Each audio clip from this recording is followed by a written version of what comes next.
Renz Joseph Mamuyak Abando, si Air Abando, ang high-flying wing mula sa Santo Tomas, La Union. Parehas hometown at school, Santo Tomas, pero mamaya na yan. Isa siya sa mga rising star sa Philippine basketball scene. Rising pa nga lang ba o star na? Anyway, sa kasalukuyan ay miyembro siya ng Anyang Jungkwan Jangred Boosters ng Korean Basketball League. Isa siyang Asian Player Quota ng koponan at isa sa mga Pinoy ballers na sumubok na maglaro overseas at nag-thrive sa ibang bansa. Bago madiskubre sa Maynila ay naglaro siya ng 2 taon sa Philippine College of Science and Technology sa Pangasinan. Dito ay naging coach niya ang former Letran star na si Chris Calagio. Dahil dito, nirecruit siya ni Aldin Ayo na siyang former teammate ni Calagio. Kalilipat lang ni Coach Aldin Ayo sa UST nito. Bago maglaro sa UAAP ay naglaro muna siya sa PBA D-League. Ito yung pre-season team ng UST. Kasama din siya sa UAAP 3x3 team ng Growling Tigers. Doon nga siya unang napansin. Sabi nga ng Ateneo star noon na si Terdy Ravena ay threat to the whole league in the next coming years. Si Abando. Nagkatotoo nga yan dahil pagdating ng Season 82 ng UAAP, isa siya sa mga naging go-to guys ng Mayhem era ng UST. Ito yung runner-up finish ng Tigers. Yung team na may Abando, Nonoy, Cancino, Subido, Paraiso at Chabio. Nostalgic! Mga schoolmates, huhu. Pinawaw ni Abando ang UAAP sa kanyang mga highlights mula sa high-flying dunks and layups papunta sa sweet shooting threes. Mapapatanong ka na lang, saan ba nanggaling ang mamang to? Sobrang galingan niya that time kalagitnaan ng season, muntik pa siyang piratahin ng ibang school.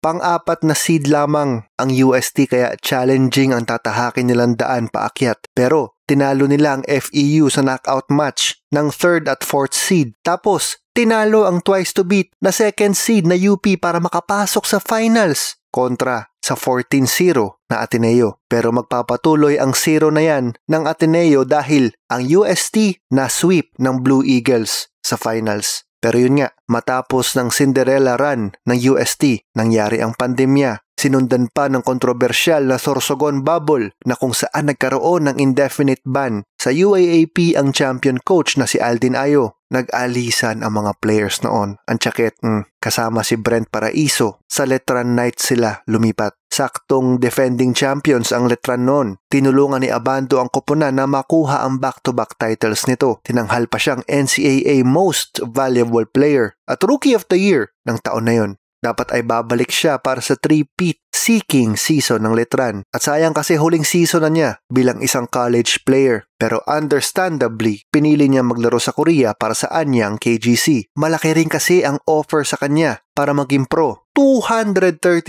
million Korean won o sa katumbas ng 13.89 halos 14 million pesos. Para lang sa kanyang unang taon. Ang sarap. Sa kanyang debut, 2 points lang ang na-score niya mula sa isang highlight dunk. Pero sinundan niya ng 19 points para tulungang makarating ng semis ang Anyang. At doon na nagpatuloy ang maganda niyang pro debut. Dahil sa kanyang magandang performances, naimbitahan din siya maglaro para sa ating Gilas, Pilipinas. Naging fan favorite pa sa kakalipas lang na World Cup. Di pa nga ito masyadong pinapalaro noong una pero eventually, isa siya sa mga naging bright spots ng Gilas sa torneo. Malupit din kasi ang kanyang defense laban sa guards ng kalaban. Kamakailan nga lang ay nagtamo ng masamang injury si Lakay. Sa isang rebound play, napakasama ng kanyang bagsak. Sa sama ng bagsak ay nagtamo siya ng fracture sa 3rd and 4th lumbar vertebrae. Tapos may sprained wrist at concussion. Nagpapagaling siya sa kasalukuyan. Isa nga naman kasi si Abando sa mga Pinoy ballers na nakaka-inspire. Wala ka ring masasabi sa mama. Kumbaga pagdating sa public image walang ka-ere-ere. Yung talon lang niya ang madaming ere, madaming airtime, hangtime. Kaya nga natawag na Air Abando. Get well soon Lakay, Renz Abando. Ay Shaplok, Luis Ascona sa sulat ni Ryan Garcia. Hanggang sa susunod na episode ng Jump, Bailero.